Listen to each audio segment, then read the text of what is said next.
tous et bienvenue dans la grande salle de l'Opéra national de Lyon. Je me présente, je m'appelle Ilaria, je suis italienne et je vais vous raconter quelque chose sur ce théâtre noir, ce théâtre un peu bizarre, le théâtre de Jean Nouvel.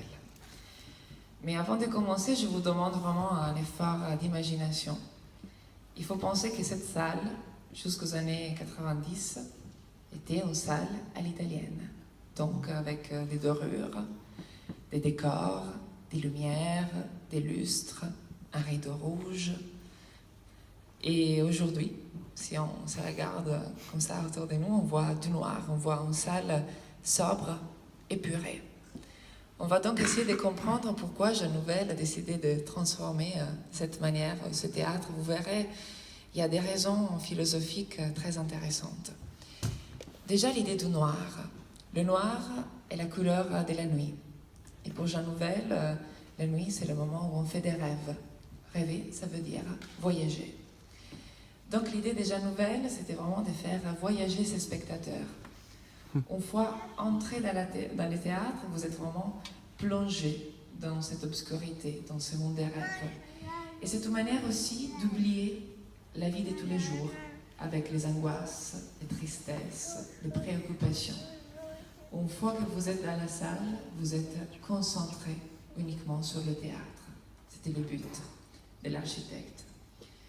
Mais ici, la couleur noire a une autre signification. Vous entrez dans le théâtre et finalement vous ne perdez pas du temps à regarder autour de vous la beauté, les décors. Jean Nouvel nous dit que ce n'est pas l'architecture qui compte, ce qui compte est le plateau, donc le théâtre. Vous êtes là pour assister à un spectacle. Dans la salle, il y a une deuxième couleur, c'est le rouge. Je ne sais pas si vous l'avez remarqué, mais avant d'entrer dans la salle, vous avez traversé un petit espace, nous on l'appelle le sas, parce qu'on a un peu cette impression de partir, comme dans les fusées à la découverte de l'univers théâtral bien sûr. Et donc ce rouge que vous avez traversé est une métaphore du rideau. Jean Nouvel vous dit que vous avez un rôle actif à l'intérieur de ce théâtre. C'est à vous de lever le rideau et de dire « Je suis arrivé à l'opéra, donc le spectacle peut commencer ». Sans vous, le théâtre n'a pas de sens. Il y a une troisième couleur typique des théâtres à l'italienne, c'était l'or. L'or des lustres, l'or des décors. Alors, trouver l'or ici n'est pas facile, mais regardez au niveau du plafond. Vous avez deux plaques miroirs.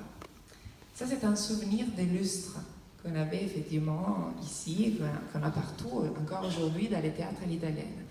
Eh bien, il y a donc deux plaques miroirs. À côté, vous avez des lumières et les reflets.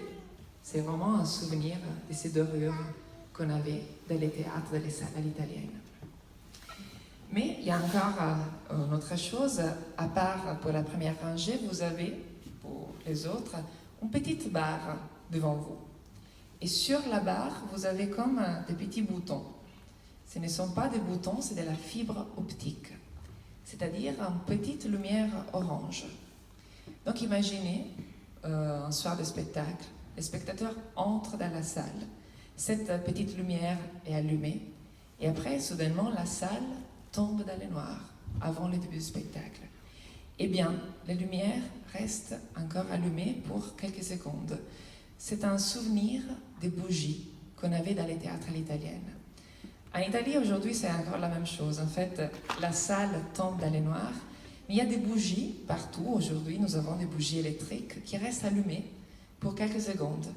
C'est une manière d'éclairer vos visages, une manière de vous dire que vous n'êtes pas en masse de spectateurs plongés dans l'obscurité.